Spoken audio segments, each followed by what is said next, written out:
A very good morning, everyone. This is me, Apurva Thakur, and you all are watching me on my YouTube channel. So, guys, today we gonna be discussing the Hindu editorial.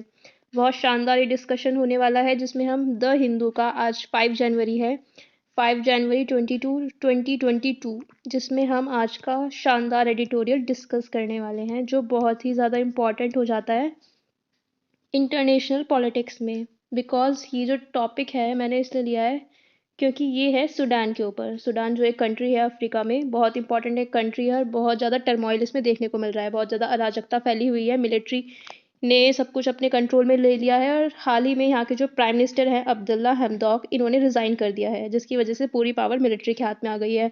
बहुत ज़्यादा political instability, anti military protest और violence यहाँ देखने को मिल रहा है जिससे पूरे ही देश में बहुत ज़्यादा अराजकता फैली हुई है। तो हम जानेंगे पूरा मुद्दा क्या है और क्यों ये एडिटोरियल इतना इंपॉर्टेंट हो जाता है अपने आप में इंटरनेशनल रिलेशंस में, और क्या क्या हमें जानने को मिलेगा। सिर्फ यही वाला एडिटोरियल मैं इसमें डिस्कस करने वाली हूँ क्योंकि इसमें ही बहुत कुछ है जानने के लिए। तो आइए स्टार्ट करते हैं वीडियो को विदाउट वेस्टिंग एनी टाइम। ठीक है, पहले हम बात कर ले थोड़ी सी बैक स्टोरी के बारे में कि सूडान कहाँ पे कंट्री है। सूडान देखिए कंट्री है, अगर आप मैप में देखते हैं तो सूडान जो है अफ्रीका में आता है ऊपर की साइड में, इजिप्ट के नीचे सूडान पड़ता है। 2011 में, पहले सूडान एक बहुत बड़ा कंट्री था पर 2011 में क्या हुआ, सूडान बाइफरकेट हुआ और साउथ सूडान और सूडान दो कंट्रीज बन गए। ठीक है, और ये साइड में पड़ता है हॉर्न ऑफ अफ्रीका के। हॉर्न ऑफ अफ्रीका जो एक अपने आप में बहुत इंपॉर्टेंट हो जाता है जिसमें 4 कंट्रीज आते हैं, एरिट्रिया, डिजिबूटी, सोमालिया और इथोपिया। तो ये 4 कंट्रीज हॉर्न ऑफ अफ्रीका। ठीक है, और सूडान साउथ सूडान, ये आपको स्टोरी क्लियर हो गई। साउथ सूडान जो है 2011 में अलग हो गया था सूडान से। अब सूडान जो है इसके जो प्राइम मिनिस्टर है अभी जिन्होंने रिज़ाइन किया है वो है अब्दुल्ला हमदौक। ठीक है, इन्होंने अभी में हाल ही में रिज़ाइन किया है। अब स्टोरी क्या है सूडान की, जो ये बैक स्टोरी जो हम बोल रहे हैं कि ये इतना इम्पोर्टेंट कंट्री है, क्या हुआ है इसमें। देखिए पिछले 3 दशकों से, मतलब 30 सालों से पिछले, जहाँ के एक ही प्रेसिडेंट यहाँ पे रूल कर रहे थे वो थे उमर अल बशीर। उमर अल बशीर पिछले 30 सालों से यहाँ पे एक डिक्टेटर की तरह राज कर रहे थे, वो यहाँ के प्रेसिडेंट थे। तो लोग जो है, लोगों में बहुत गुस्सा था उनके खिलाफ, बहुत बोर हो चुके थे उनसे, सभी लोग परेशान थे, इसलिए सारे लोगों ने प्रोटेस्ट किया और 2019 में उन्हें हटा दिया गया मिलिट्री की मदद से। और 2019 में क्या डिसाइड किया गया कि मिलिट्री और जो सिविलियन लोग हैं ये लोग मिलके एक सॉवरेन काउंसिल बनाएंगे अपनी। ठीक है, और मिलके एक अपनी गवर्नमेंट चलाएंगे और धीरे धीरे अपने देश को जो एक डिक्टेटरशिप टाइप से चल रही है 3 दशकों से, उससे निकालते हुए डेमोक्रेसी की तरफ लेके जाएंगे 2023 तक। और 2023 में फिर इलेक्शंस कंडक्ट कराए जाएंगे। मतलब एक प्रोसेस धीरे धीरे करते हुए डेमोक्रेसी की तरफ जाना है। ठीक है, अब आर्मी को जो है, अब लास्ट ईयर क्या हुआ, आर्मी जो है, आर्मी ने पीएम को भी हटा दिया क्योंकि पीएम जो है वहाँ के, जो मैंने आपको बताया अभी, अब्दुल्ला हमदोक, ये कुछ चेंजेस करना चाहते थे। चेंजेस क्यों करना चाहते थे, जैसे आप सूडान का मैप देखते हैं साइड में, जो वेस्ट सूडान, वेस्ट वाला जो पोर्शन है, वेस्ट में देखिए तो डरफोर नाम की एक जगह है, वहाँ पे कॉन्फ्लिक्ट हुआ था जहाँ बहुत लोगों ने प्रोटेस्ट किया था क्योंकि बहुत कुछ सालों से ही, मतलब 2-3 साल से यहाँ अराजकता का माहौल देखने को मिल रहा है। तो इस वजह से जब दंगे फसाद ज़्यादा हुए तो मिलिट्री ने काफ़ी लोगों की जानें ली। जब मिलिट्री ने बहुत लोगों की जान ले ली तो उसके बाद ये केस जो है इंटरनेशनल कोर्ट में इसका ट्रायल हुआ, तो बात आई कि मिलिट्री के ऊपर इन्वेस्टिगेशन होना चाहिए। और पहले भी जब 2019 में जब बहुत प्रोटेस्ट किया था तब भी मिलिट्री ने बहुत लोगों की जानें गई थी। तो ये डिसाइड किया गया कि जितने भी जो एक्टिविस्ट और सिविलियन ग्रुप्स हैं वो साथ में आकर, उनके उनके मन में मिलिट्री के लिए बहुत गुस्सा था, उन्होंने सबने बोला कि भाई इन्वेस्टिगेशन होना चाहिए मिलिट्री के अगेंस्ट। तो मिलिट्री ने क्या कहा, क्या किया, पहले जो पीएम थे अब्दुल्ला हमदौक, जब वो उनके खिलाफ जांच करना चाहते थे तो इसलिए पहले उनके ही तख्ता पलट की कोशिश की गई लास्ट ईयर। बट उसके बाद उन्हें समझा बुझाकर रीइंस्टेट कर दिया गया, फिर से एक पपेट की तरह बना दिया गया। नाउ इस चीज़ से परेशान होके पीएम जो है वहाँ के अब्दुल्ला हमदौक, उन्होंने रिज़ाइन कर दिया गया है। तो ये पूरी स्टोरी है, अब इसके बारे में हम जानेंगे। ठीक है, आपको एक बैक स्टोरी मैंने क्रिएट कर दी है, मतलब एक बैक पिक्चर बन चुकी है आपके माइंड में कि what's the story behind that. ठीक है, तो दिस इज द, इसमें हम इंग्लिश भी डिस्कस करेंगे जो डिफिकल्ट वर्ड्स हैं और जीके भी। ठीक है, सो ट्रांजिशन इन पैरल, ट्रांजिशन होता है एक बदलाव, कोई भी एक चेंज। तो जहाँ यहाँ पे इन्होंने कोशिश की कि वो 30 साल का चेंज होके उमर अल बशीर से, जो प्रेसिडेंट है 30 साल से, उस राज को चेंज करके एक सॉवरेन काउंसिल बनाए और 2023 में इलेक्शंस करके डेमोक्रेसी बनाएंगे। पर वो चेंज होके कुछ और ही हो गया है, सब कुछ मिलिट्री के हाथ में आ गया। तो ये ट्रांजिशन इन पैरल, पैरल मतलब खतरे में, जो चेंजेस हुए हैं वो खतरे में हैं। तो अब आगे हम बात करते हैं the military should end the crackdown in Sudan and pave the way for democracy. मतलब मिलिट्री को जो अपनी कार्यवाही है, क्रैकडाउन मतलब होता है कार्यवाही, मिलिट्री को अपनी कार्यवाही खत्म कर देनी चाहिए और डेमोक्रेसी की तरफ रुख करना चाहिए। ठीक है, अब आगे बढ़ते हैं हम। The resignation of Sudan's civilian Prime Minister Abdullah Hamdok has pushed the country, already battered by political instability, anti-military protest and violence, into further chaos. मतलब जो मैंने आपको जैसे बताया कि सूडान के जो प्राइम मिनिस्टर हैं अब्दुल्ला हमदौक, उन्होंने रिजाइन कर दिया गया है और उनके रेजिग्नेशन ने कंट्री को और ही मुश्किल सिचुएशन में डाल दिया है। बैटर्ड मतलब परेशान कर देना, शैटर जैसे होता है, वही पॉलिटिकल इंस्टेबिलिटी हो गई है, एंटी मिलिट्री प्रोटेस्ट है क्योंकि लोगों में मिलिट्री के खिलाफ बहुत गुस्सा है ही पहले से, तो ये मैंने आपको पहले बता ही दी है बैक पिक्चर क्या है। वायलेंस हो गया है और जिससे फर्दर केओस, केओस मतलब होता है अराजकता, जैसे केओटिक सिचुएशन हो जाती है तो इसका मतलब होता है अराजकता, तो अराजकता पूरे देश में फैल गई है उनके रेजिग्नेशन से, क्योंकि लोगों के पास अब कोई चॉइस नहीं है, कोई ऑप्शन नहीं है मिलिट्री के अलावा। ठीक है, Now Mr. Hamdok, who was ousted in military coup in October, ousted मतलब बेदखल करना होता है। ठीक है, तो उन्हें मैंने आपको बताया कि लास्ट ईयर जब उन्होंने कार्रवाई करनी चाहिए मिलिट्री के अगेंस्ट, तो मिलिट्री ने उनके खिलाफ ही कू करा दिया था, मिलिट्री कू करा दिया था, उनको ही उन्हें उनके खिलाफ ही तख्ता पलट करा दिया था। कू मतलब होता है तख्ता पलट, अक्टूबर में। Then reinstate as a part of an agreement, फिर उन लोगों के आपस में एक एग्रीमेंट हुआ और उन्हें रीइंस्टेट कर दिया गया, फिर से प्राइम मिनिस्टर बना दिया गया एक पपेट की तरह, which failed to convince the protester that he could form an independent technocratic government। पर इससे जो प्रोटेस्टर्स, जब पहले उन्होंने कू किया उसके बाद फिर से जब उन्हें पीएम बना गया, तो लोग जो भी प्रोटेस्टर्स हैं उनके दिमाग में ये हो गया कि ये एक अच्छे प्राइम मिनिस्टर, एक इंडिपेंडेंट प्राइम मिनिस्टर नहीं बन पाएंगे, ये उन पे ही डिपेंड रहेंगे, मिलिट्री पर ही, जिसकी वजह से सूडान कभी भी डेमोक्रेटिक ट्रांजिशन में नहीं जा पाएगा। नाउ मूव करते हैं। एज वायलेंट क्लैशेस कंटिन्यू, जैसे वायलेंट क्लैशेस कंटिन्यू होते रहे, mister Hamdok who was called a traitor by the protesters, protesters उन्हें क्या कर रहे हैं, ट्रेटर, ट्रेटर होता है एक देशद्रोही, एक धोखा देने वाला इंसान। Who was left with no other option but to go, तो अब लोगों के प्रोटेस्टर्स के पास कोई ऑप्शन ही नहीं है और उनको मिलिट्री को ही फॉलो करना पड़ेगा। The crisis is of the militaries own making, Sudan was on a slow but study transition towards democracy under the sovereign council. अब मैंने आपको जैसे बताया कि जब उन्होंने सॉवरन काउंसिल बनाई थी 2019 में, मिलिट्री और सिविलियन लोगों ने मिलके, तो उन्हें लग रहा था कि धीरे धीरे हम एक ट्रांजिशन फेज की तरफ जा रहा है और सूडान जो है डेमोक्रेसी की तरफ चला जाएगा। 2023 तक यहाँ पे डेमोक्रेसी आ जाएगी, इलेक्शंस कंडक्ट करवाए जाएंगे।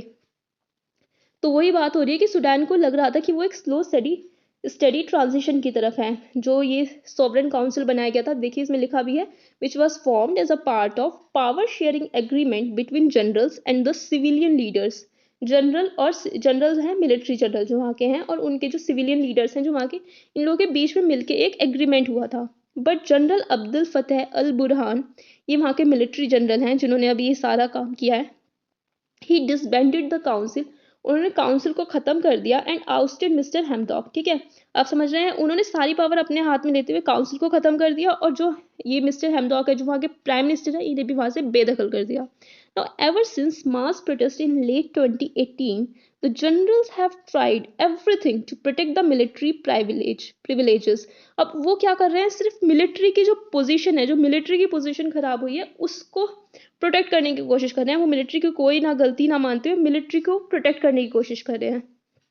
They first removed long time dictator Umar Al Bashir and took power in their hands। ये मैंने आपको बताया कि 30 सालों से, पिछले 3 दशकों से ये वहाँ के डिक्टेटर थे, मतलब प्रेसिडेंट बने हुए बैठे थे उमर अल बशीर। पहले तो मिलिट्री ने उन्हें हटाया क्योंकि लोगों के मन में भी उनके खिलाफ गुस्सा था, भाई 30 साल बहुत ज़्यादा होते हैं।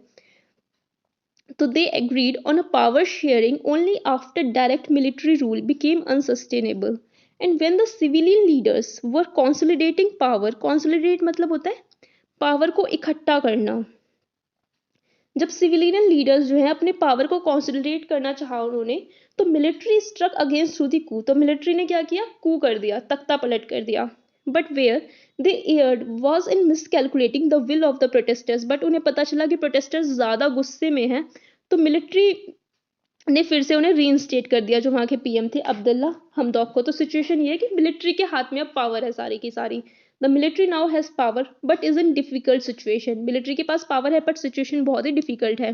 When General Burhan reinstated Mr. Hamdok's cells the Sovereignty Council after the coup, he may have calculated that the military could exercise greater control over the civilian government and transition process, which includes elections. तो ये वही कह रहे हैं, general Burhan को जब पता चला कि भाई प्रोटेस्ट बहुत ज़्यादा बढ़ गया है, तो इन्होंने मिस्टर हेमडॉक के साथ, जो वहाँ के प्राइम मिनिस्टर हैं, उनके साथ बातचीत करके बस उन्हें एक पपिट की तरह बिठा दिया कि बात मतलब जो भी मिलिट्री चाहेगी वो प्राइम मिनिस्टर करेंगे, और बस लोगों को दिखाते हुए कि हाँ हम इलेक्शंस कंडक्ट कराएंगे और डेमोक्रेसी की तरफ जा रहा है कंट्री हमारा।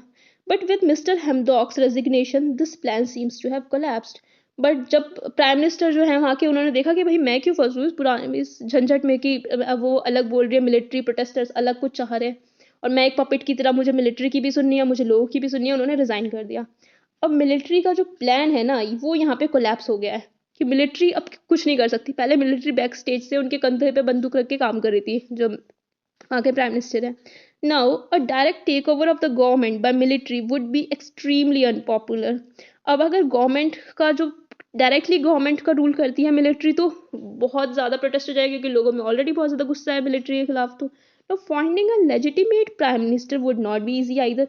और एक अच्छा प्राइम मिनिस्टर ढूंढना उनके अकॉर्डिंग जैसे मिलिट्री को चाहिए, वो भी एक मुश्किल काम है। Now according to the constitutional declaration of 2019, Prime Minister should be selected by a legislative council and then endorsed by the sovereignty council। अब उनके जो रूल्स हैं सबके, भाई हर कंट्री के अलग रूल्स है डेमोक्रेसी में। तो वहाँ का प्राइम मिनिस्टर जो इलेक्ट होता है लेजिस्लेटिव काउंसिल से इलेक्ट होना पड़ता है, और उसके बाद सोवरेनिटी काउंसिल को उसे इंडोर्स करना पड़ता है। पर लेजिस्लेटिव काउंसिल कभी बनी ही नहीं, और सोवरेनिटी काउंसिल को डिसबैंड कर दिया गया है, कि यही इसमें लिखा हुआ है। The legislative council was never formed and sovereignty council was disbanded. तो कैसे प्राइम मिनिस्टर एक नया इतनी जल्दी बन पाएगा? And the military could appoint another technocrat, वही उन्हें अपना एक ऐसा चाहिए जो बस उनकी बात सुने। But if the protesters did not accept mister Hamdok, they are certainly not going to accept anyone, the military appoints next. अब बात यह है कि जब हेमडॉक जो है उन्हीं को लोगों ने, प्रोटेस्टर्स जो है उन्हें एक्सेप्ट नहीं किया, तो वो कैसे किसी ऐसे प्राइम मिनिस्टर को एक्सेप्ट करेंगे जिसे मिलिट्री अपॉइंट करेगी? तो इसलिए बहुत ही लंबा एक प्रोटेस्ट जो है वहाँ देखने को मिल रहा है। बहुत लंबी अराजकता, बहुत ज़्यादा अराजकता वहाँ पे फैल चुकी है। अब देखिए प्रोटेस्ट जब होता है ना, तो आम लोगों का सबसे ज़्यादा नुकसान होता है। क्या होता है? सबसे पहले वहाँ उस देश की इकोनॉमी जो है वो गड़बड़ा जाती है, और इकोनॉमी गड़बड़ाती है तो महंगाई बढ़ती है। और वही वहाँ पे देखने को मिल रहा है, क्योंकि सरकार जब कुछ है ही नहीं, सबका ध्यान सिर्फ सत्ता की तरफ है कि कैसे हम अपनी पावर को बचाएं। तो ये आप देख सकते हैं वहाँ की जो इन्फ्लेशन है वो कैसे 400% जो है इन्फ्लेशन बढ़ चुकी है। ये देखिए, inflation has soared to over 400%, 400% ज़्यादा महंगाई बढ़ गई है वहाँ पे। इन्फ्लेशन मतलब तब महंगाई।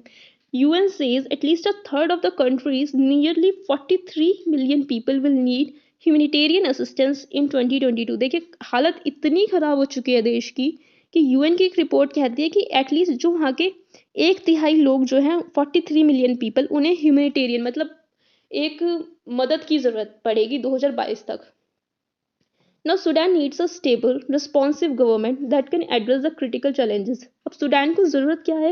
एक स्टेबल गवर्नमेंट की, एक रिस्पॉन्सिव गवर्नमेंट की, जो कि पब्लिक की जो है सारी जो परेशानियां हैं उन्हें सॉल्व कर सके, जिसमें ना ही कोई अराजकता हो, और एक रिस्पॉन्सिबल गवर्नमेंट वो एक बन सके that can address critical challenges. The military has the more and political responsibility. अब इसमें जिम्मेदारी किसकी ज़्यादातर हो जाती है? मिलिट्री की, क्योंकि मिलिट्री ने जब पावर को अपने हाथ में ले रखा है, तो उनकी एक मॉरल और एक पॉलिटिकल दोनों ही तरह से रिस्पॉन्सिबिलिटी बनती है इस जो पूरे क्राइसिस है उसे सॉल्व करने की, और पब्लिक के गुस्से को शांत करने की। तो it should immediately and the crackdown.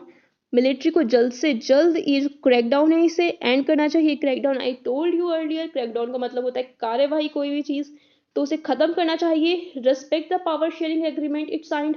जो पावर शेयरिंग एग्रीमेंट उन्होंने साइन की थी मिलिट्री और सिविलियन के साथ, एक सॉवरेन काउंसिल बनाने की, कि वो 2023 तक इलेक्शंस करवाएंगे, डेमोक्रेसी लाएंगे, उस पावर शेयरिंग एग्रीमेंट पे उन्हें डटे रहना चाहिए, उसकी रिस्पेक्ट करनी चाहिए, और सोवरेनिटी काउंसिल को उन्हें रिस्टोर कर देना चाहिए, ताकि which allow the countries full transition into democracy, ताकि जो कंट्री है वो पूरी तरह से फिर से डेमोक्रेसी की तरफ ट्रांजिशन कर सके। तो ट्रांजिशन मैंने आपको पहले भी बताया जब हमने एडिटोरियल स्टार्ट किया था, ट्रांजिशन का मतलब होता है बदलाव, कोई भी बदलाव जो होता है।